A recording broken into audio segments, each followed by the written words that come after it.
한 마음 하나 되어 주님의 뜻을 이루어 갑시다. 자, 한 번 더 할까요? 한 마음 하나 되어 주님의 뜻을 이루어 갑시다. 네. 오늘 금요 성령 집회에 오신 여러분을 주님의 이름으로 환영합니다. 자, 여러분, 오늘 말씀의 제목이 뭡니까? 앞에 나오죠? 예, 여호와의 유월절입니다. 그런데 굳이 유월절이라고만 써도 되는데 여호와의 유월절 이렇게 오늘 말씀을 보면 그렇게 여호와의 유월절이라고 딱 특정을 해서 이렇게 유월절을 소개하고 있다는 사실이죠. 이 유월절의 주인이 누구인가? 이 유월절을 움직여 가고 계시는 그 주권자가 누구인가에 대해서 이 짧은 이 구절을 통해 우리가 알 수 있는 것은 누가 이 유월절의 주인이고 주권자인가에 대해서 명확히 성경은 규정하고 있다는 것입니다. 자, 무슨 말씀입니까? 유월절이라고 하는 그 날 자체가 중요한 것이 아니라 그 유월절을 행하시는 그 유월절의 진짜 주인이 누구인가, 그 주체가 누구인가, 이것이 정말로 핵심이라는 겁니다. 자, 그래서 오늘 말씀은 그냥 유월절에 대한 이야기가 아니라 더 정확히 말씀드려서 여호와의 유월절이 무엇인가, 이것에 관해서 우리가 함께 말씀을 나누어 보려고 합니다. 자, 유월절은 어떤 날일까요? 출애굽기 11장 5절로 6절의 말씀입니다. 애굽 땅에 있는 모든 처음 난 것은 왕위에 앉아 있는 바로의 장자로부터 맷돌 뒤에 있는 몸종의 장자와 모든 가축의 처음 난 것까지 죽으리니 애굽 온 땅에 전무후무한 큰 부르짖음이 있으리라. 유사 이래로 세상이 창조된 이래로 이런 지독한 재앙은 없습니다. 상상조차 할 수 없는 재앙이죠. 이 세상 누구도 상상할 수 없었고 만나보지 못했던 재앙입니다. 그리고 전능하신 절대자가 아니면 결코 내릴 수 없는 재앙입니다. 그러니까 뭐 전염병이 있거나 어떤 큰 사건이 일어났을 때 죽었는데 장자만 죽었더라, 이런 일은 없잖아요. 모든 처음 난 것이 죽는 이 재앙, 바로 유월절은요, 이 끔찍한 재앙이 일어나는 그런 날이었습니다. 여러분 한번 생각해 보십시오. 한 나라가 있는데 그 나라에 처음 난 모든 것들, 왕의 아들로부터 해서 종의 아들, 가축의 처음 난 것까지 모조리 빠짐없이 그냥 하루 저녁에 다 죽는다고 한번 생각을 해보세요. 과연 그날 밤 그 나라에는 과연 어떤 일이 일어날까요? 죽음이 온 나라를 치고 지나갔을 때, 그러한 끔찍한 죽음이 지나갔을 때 그 죽음이 주는 절망과 탄식은 과연 얼마만큼 크고 고통스러운 것이었을까요? 자, 여러분, 그럼 이 시점에서 여러분에게 한 가지 질문을 드려볼까 합니다. 여러분, 유월절은 소망이 넘치는 날입니까? 아니면 절망적인 날입니까? 다른 말로 바꿔볼게요. 이번에는 대답하세요. 하지 마시고. 자, 여러분, 유월절은 좋은 날입니까? 나쁜 날입니까? 분명히 하세요, 여러분. 자, 여러분, 좋은 날입니까? 나쁜 날입니까? 협상을 좀 하셔야 될 것 같아요. 자, 어떤 분들은 나쁜 날이라고도 하셨고 또 좋은 날이라고도 하셨죠. 뭐 다 일리가 있습니다. 틀린 말은 아닌 것 같아요. 그런데 여러분, 어떤 분들은 이 유월절을 좋은 날이라고 그렇게 대답을 하셨을 거예요. 그런데 그분들에게 한번 묻고 싶어요. 이렇게 수많은 사람들이 죽임을 당하는 날인데도 그날을 왜 좋은 날이라고 그렇게 대답을 하셨을까 하는 겁니다. 우리가 그런데 이렇게 좋은 날, 나쁜 날 이렇게 대답이 갈린 것은 이유가 있어요. 유월절이 가지고 있는 양면성 때문입니다. 출애굽기 12장 11절로 13절의 말씀입니다. 너희는 그것을 이렇게 먹을지니 허리에 띠를 띠고 발에 신을 신고 손에 지팡이를 잡고 급히 먹으라. 이것이 여호와의 유월절이니라. 내가 그 밤에 애굽 땅에 두루다니며 사람이나 짐승을 막론하고 애굽 땅에 있는 모든 처음 난 것을 다 치고 애굽의 모든 신을 내가 심판하리라. 나는 여호와라. 내가 애굽 땅을 칠 때에 그 피가 너희가 사는 집에 있어서 너희를 위하여 표적이 되리라. 내가 피를 볼 때에 너희를 넘어가리니 재앙이 너희에게 내려 멸하지 아니하리라. 하나님께서는 이스라엘 백성들을 향해서 이렇게 말씀하셨습니다. 너희는 어린 양을 잡아 그 피를 좌우 문설주와 임방에 바르고, 그림을 띄워달라는 얘기였는데 원고를 띄웠네요. 자, 너희는 어린 양을 잡아 그 피를 좌우 문설주와 임방에 바르고 그 고기를 먹되 이렇게 먹으라. 허리에 띠를 띠고 발에 신을 신고 손에 지팡이를 잡고 급하게 먹으라. 이것이 여호와의 유월절이니라. 이스라엘 백성들이 이렇게 피를 바르고 어린 양을 급히 잡아서 먹을 때, 먹는 것도 급히 먹는 거죠. 급히 먹을 때, 여러분 애굽 땅 다른 곳에서는 어떤 일이 벌어졌습니까? 내가 그 땅에 그 밤에 애굽 땅을 두루 다니며 사람이나 짐승이나 물론하고 애굽 땅에 있는 모든 처음 난 것을 다 치고 애굽의 모든 신, 모든 우상과 우상을 숭배하는 모든 것들을 내가 심판하리라. 내가 여호와이니라. 그날 밤 애굽과 관련된 처음 난 모든 것들, 애굽의 우상과 관련된 모든 것들이 하나도 빠짐없이 심판을 당하게 된 것이었습니다. 애굽 전역의 통곡 소리와 비명 소리가 들릴 바로 그때, 그 시간, 이스라엘 백성들은요 각자의 집에 모여서 하나님의 말씀대로 음식을 먹습니다. 그런데 어떻게 먹지요? 띠로 허리를 꽉 조이고 신을 신은 채 지팡이를 잡고 이제 먼 길 떠날 채비를 갖춘 사람처럼 그렇게 급하게 음식을 먹는 것입니다. 무슨 의미입니까? 이 식사만 끝나면 우리는 이제 애굽에서 나간다는 것입니다. 그들은 하나님께서 하라시는 대로 나갈 준비를 다 한 채로 음식을 먹으며 하나님의 출발 명령만을 기다리고 있는 것입니다. 이에 대해서 11절 마지막은 뭐라고 이야기를 하냐면 이것이 바로 여호와의 유월절이니라 이렇게 말씀합니다. 여호와의 유월절은 어떤 날입니까? 그날은 죽음의 역사와 생명의 역사가 동시에 일어나는 날이었습니다. 한편에서는 심판이, 죽음의 심판이, 다른 한편에서는 구원과 생명이 넘쳐나는 날이었다는 것입니다. 그런데 여러분, 어떤 사람에게는 심판이 임하였고 또 어떤 다른 사람에게는 생명과 구원의 역사가 임하게 됩니까? 그 차이와 다름은 도대체 어디에서 오는 것입니까? 애굽 왕과 애굽 사람들은 악하고 이스라엘 백성들은 선했기 때문에 과연 이런 결과가 나타난 것일까요? 아니요, 여러분, 그렇지 않습니다. 이스라엘 백성들을 절대로 선하지 않습니다.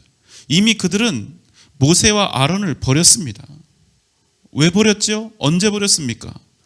괜시리 그들이 애굽 왕 바로의 마음을 화나게 해서 자기들의 노역을 힘들게 만들었다고 모세와 아론을 이미 저주했고 모세를 보내신 하나님을 망령되이 일컬었다는 거예요. 자신들을 힘들게 하고 고통스럽게 하는 그런 구원이면 나는 차라리 애굽에서 살겠다. 상관하지 마라. 너희는 왜 와서 우리를 괴롭히느냐? 구원 싫다는 거예요. 가나안도 싫다는 겁니다. 천국도 싫고 자유도 싫다는 거예요. 그냥 몸만 편하고 배부르면 된다는 겁니다. 그래도 우리 한편에서는 그래도 이스라엘이 애굽 사람들보다는 낫겠지. 그래서 하나님의 은혜를 입고 구원을 받은 것이겠지. 이런 생각이 들 수 있습니다. 그런데 아니라는 거예요. 절대로 그렇지 않다는 겁니다. 그들은 여러분 어찌 보면 지금 단지 믿는 척하고 있는 겁니다. 그들이 진짜 믿음의 사람들이 된 게 아니라는 겁니다. 여러분, 우리가 이 부분을 놓치면 안 됩니다. 성경은 그래서 이스라엘 백성들에 대해서 항상 말하기를 너희는 목이 곧은 백성이라고 그렇게 표현하기를 주저하지 않습니다. 홍해가 갈라지고 반석에서 샘이 터지고 만나와 메추라기가 내리면 그들은 하나님을 경배하고 찬양합니다.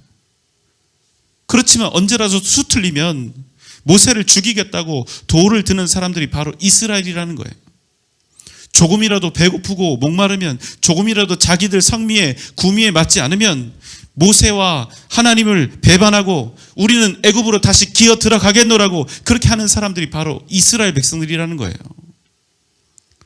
결국 그들이 어떻게 합니까? 민수기 13장 30절로 33절의 말씀입니다. 갈렙이 모세 앞에서 백성을 조용하게 하고 이르되 우리가 곧 올라가서 그 땅을 취하자. 능히 이기리라 하나 그와 함께 올라가던 사람들은 이르되 우리는 능히 올라가서 그 백성을 치지 못하리라. 그들은 우리보다 강하니라 하고 이스라엘 자손 앞에서 그 정탐한 땅을 악평하여 이르되 우리가 두루다니며 정탐한 땅은 그 거주민을 삼키는 땅이요 거기서 본 모든 백성은 신장이 장대한 자들이며 거기서 네피림 후손인 아낙 자손의 거인들을 보았나니 우리는 스스로 보기에도 메뚜기 같으니 그들이 보기에도 그와 같았을 것이라. 예, 여호수아와 갈렙이 이제 다른 정탐꾼들과 함께 정탐을 다녀와서 이야기합니다. 믿음으로 얘기하는 거예요. 우리가 그 땅을 취하자, 올라가자. 그 땅은 하나님이 우리에게 주신 축복의 땅이다, 이렇게 얘기를 한 겁니다. 그러니까 사람들이 뭐라고 얘기합니까? 우리는 그들을 절대로 못 이긴다는 거예요. 왜? 그들이 우리보다 강하니까. 여러분, 이건 팩트예요. 이스라엘은 힘으로 절대로 가난한 사람들을 이길 수가 없습니다. 그리고 뭐라고 합니까? 하나님이 주신 그 땅, 그 영원한 산물을 악평하며 말하는 거예요. 우리를 하나님께서 이 땅에서 죽이시려고 애굽에서 그 고생하면서 광야를 거쳐 여기까지 오게 한 거야? 그 가나안은 결국 우리를 삼킬 것이고 그 땅에 사는 거대한 사람들에게 메뚜기처럼 보이는 우리는 반드시 그들에게 짓밟히고야 말 거라고 그렇게 이야기하는 것입니다. 여러분, 그래서 어떻게 됩니까? 그들은 결국 가나안을 눈앞에 두고 다시 광야로 쫓겨나가서 무려 40년 동안 그 광야의 거친 땅에서 나그네로 돌고 돌면서 다시 하나님의 백성으로서 그 정체성과 삶을 배워야 했다는 겁니다. 여러분, 기억하십시오. 우리에게 믿음이 없으면, 우리에게 닥쳐온 상황이 좋은 상황이든지 나쁜 상황이든지 우리가 그 모든 상황들을 믿음으로 볼 수 없으면, 하나님의 인도하심에 대한 확신이 없으면 내 눈앞에 복이 와도 그것을 우리는 알아차리지 못하고 발로 걷어차버린다는 겁니다. 그리고 스스로 거친 광야를 향해 들어가는 거예요. 여러분, 지금 이 10번째 재앙 앞에 선 이스라엘 백성들이 훗날 행하게 될 그 일들이 바로 이런 겁니다. 과연 지금 그들에게 하나님의 백성다움이 있을까요? 없습니다. 그저 달면 삼키고 쓰면 뱉어내는 생물학적이고 감정적이고 가식적인 모습, 이기적인 불신앙이 그들의 모든 것입니다. 그럼에도 여러분, 결과가 어떻게 된다는 겁니까? 그런 그들임에도 불구하고 하나님께서 그들을 끝내 구원하신다는 사실입니다. 왜요? 그럼에도 그런 이스라엘을 하나님께서 사랑하기로 작정하셨기 때문입니다. 여러분, 우리 인생에서 얻은 가장 큰 복이 무엇입니까? 우리가 하나님께 택함 받은 하나님의 백성이라는 사실. 우리는 죄인이지요. 우리는 언제라도 얼마든지 거룩하신 하나님으로부터 버림받아야 마땅할 그 수많은 이유들을 왕창 가지고 있는 거예요. 모두 다 가지고 있습니다. 그럼에도 우리가 받은 복은 무엇입니까? 그런 우리를 하나님께서 구원하시고 야 만다는 사실. 그럼에도 우리가 하나님의 무한한 사랑을 받은 하나님의 자녀가 되었다는 사실. 이 한 가지 진실이 어떤 상황 속에서도 우리를 다시 일어나게 하는 능력이요, 우리를 소망하게 하고 우리로 어떤 상황 속에서도 믿음으로 살면 승리할 수 있다는 그 확신을 만들어가는 유일한 이유가 된다는 사실입니다. 여러분, 왜 이스라엘이 구원받았습니까? 하나님께서 그들을 이유 없이 사랑하셨고 까닭 없이 그들을 당신의 자녀요 백성으로 삼으셨기 때문입니다. 그게 모든 것입니다. 그게 이스라엘이 지금 구원을 받아야 할 유일한 이유라는 겁니다. 여러분, 하나님께서는 이미요 애굽 땅에 9가지의 끔찍한 재앙을 내리셨습니다. 그러나 여러분 기억하십시오. 그 놀라운 재앙과 기적들은 단지 애굽 사람들 겁주려고, 애굽 사람들 혼내려고, 애굽 사람들 보라고 주신 기적이 아니었다는 겁니다. 이 기적을 보지 못했다면 지금 이 10번째 재앙에서 이스라엘 백성들도 다 죽을 수밖에 없다는 거예요. 이 9가지의 재앙은 믿음 없었던 이스라엘을 향한 하나님의 외침이기도 했다는 사실입니다. 이 9가지의 재앙을 하나님께서 이스라엘 백성들에게도 보여주셨기 때문에 이스라엘은 지금 이 10번째 재앙에 앞서 이 재앙 속에서 하나님의 말씀에 순종할 수밖에 없게 되었다는 사실입니다. 이 사람들이 믿음이 좋아서 그런 게 아니에요.